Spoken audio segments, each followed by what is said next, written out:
अल्हम्दुलिल्लाह मैं बहुत ज़्यादा खुश हूँ। सबसे पहले मैं शुक्र अदा करती हूँ अल्लाह ताला का। उसके बाद मेरे स्कूल कश्मीर हार्वर्ड, जहाँ से मेरी स्कूलिंग हुई है, कश्मीर हार्वर्ड। उसके बाद मिस्टर तारिक बख्तू के chairman, I am really thankful. और उसके बाद अपने पेरेंट्स का। 2019 से कि जैसा हमें पता है बैक टू बैक हालत ख़राब हुई जा रही थी। पहले आर्टिकल का, फिर कोविड, 2 सालों से हम कोविड के साथ ही है। एजुकेशन सेक्टर मुझे लगता है सबसे मेजर जो इम्पैक्ट हो गया वो एजुकेशन सेक्टर है। मैं चाहूँगी कि मैं एडमिनिस्ट्रेशन से ये कहना चाहूँगी, तो पहले तो हमारा कंपटीशन नहीं था, सिर्फ कश्मीर तक था। जब आर्टिकल हटा, इट्स ऑल इंडिया लेवल। जैसे कि कोविड की वजह से महाराष्ट्र में जो स्कूल्स है वो हमसे पहले ही खुल गए थे। अगर वहाँ के जो कोविड केसेस है वो बहुत ज़्यादा थे एज कम्पेयर टू कश्मीर से। बट कश्मीर में इट्स यहाँ का जो एजुकेशन सेंटर है वो बिल्कुल ही बंद हो गया था। सो टैलेंट है बच्चों में, बट प्लेटफॉर्म, रिसोर्सेज वगैरह अवेलेबल नहीं है। So these things should be available है। सबसे पहले जब 12th में मैं चढ़ी, मेरा तब से था कि मुझे फर्स्ट पोजीशन लानी है, कुछ भी हो जाए। उसके बाद आप नेट का पूछ रहे हैं, इंटरनेट का, तो बहुत मुश्किलात आई थी सच में। जब 2-3 दिन नेट नहीं चलता था, बाकी जगहों पे चलता था। मैं इस एरिया में रहती हूँ, उस एरिया में रहती हूँ जहाँ पे भरोसा नहीं होता है इसका कि इंटरनेट कब बंद हो जाएगा। बाकी जगहों का तो चल रहा था, बट और हमारी स्कूल की ऑनलाइन क्लासेस भी चलती थी। तो मेरे टीचर्स ने मुझसे कहा कि चलो कोई बात है, हम आपके लिए, अब कोई बात है, हम फिर से पढ़ाएंगे। उन्होंने इतना सपोर्ट किया, उन्होंने मुझे फिर से पढ़ाया। एक बार आई रिमेम्बर कि मेरे टीचर ने, मैंने उनको कॉल किया, सर नेट नहीं चल रहा है, उन्होंने मुझे फोन पे पढ़ाया कि ऐसे ऐसे करना है। I am really thankful to my teacher. मुझे लगता है offline classes are far better than online classes, because online में बहुत सारे टेक्निकल इश्यूज आते हैं, बहुत सारे मुश्किलात फेस करनी पड़ती है बच्चों को, because I have been through this.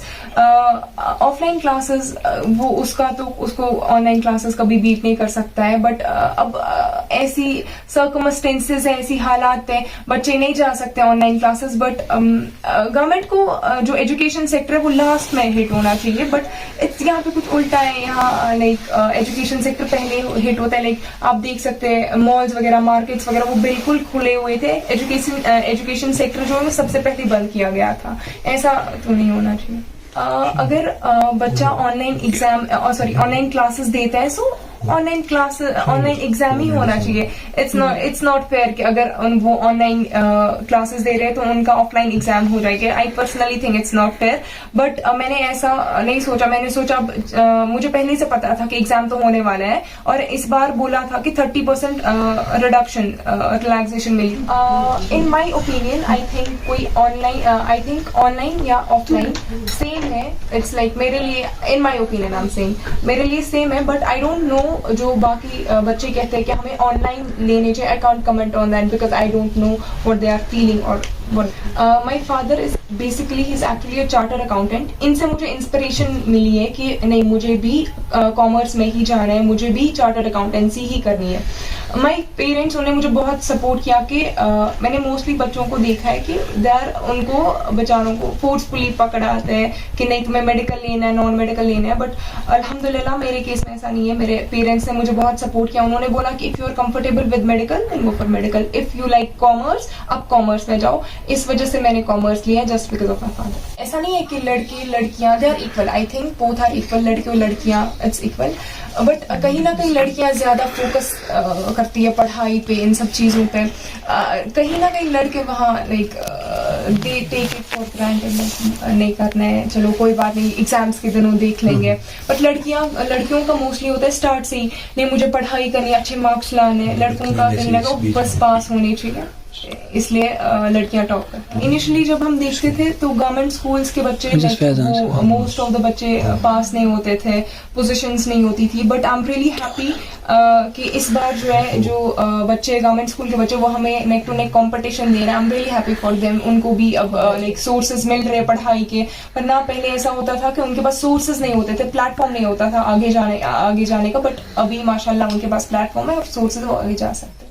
2019 article का मसला हो गया था, उसके बाद कहीं ना कहीं maybe I feel government को रियलाइज हो गया कि अब इनको ऑल इंडिया लेवल पे compete करना है। उसकी वजह से उन्होंने एक प्लेटफॉर्म दिया गवर्नमेंट स्कूल्स को कि आपके बच्चे भी आगे जाने चाहिए, वो ऑल इंडिया लेवल पे compete करने चाहिए। आई थिंक इस वजह से तो बच्चों का सिलेबस होना चाहिए, वो यूनिफॉर्म होना चाहिए अक्रॉस द कंट्री।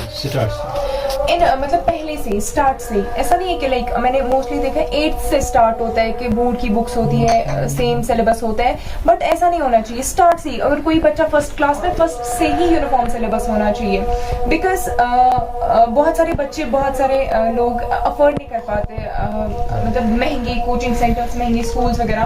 बट अगर गवर्नमेंट अपना इंफ्रास्ट्रक्चर थोड़ा इम्प्रूव करेगी, वो अपना लाइक जो सिलेबस है वो ऑल इंडिया सेम होगा, तो आई डोंट थिंक सो कि ज्यादा प्रॉब्लम्स होंगी। तो किसको क्रेडिट देना चाहेंगे अपनी माई स्कूल कश्मीर हार्वर्ड।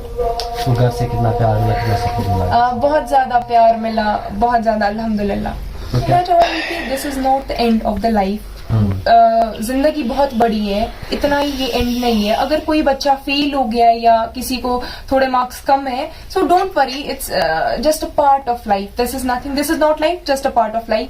सो मेरी मैसेज ये रहेगी कि आप मेहनत करो, सेल्फ कॉन्फिडेंस सबसे, मैं पहले से बोल रही हूँ, self confidence is must, self studies are must. Thank you.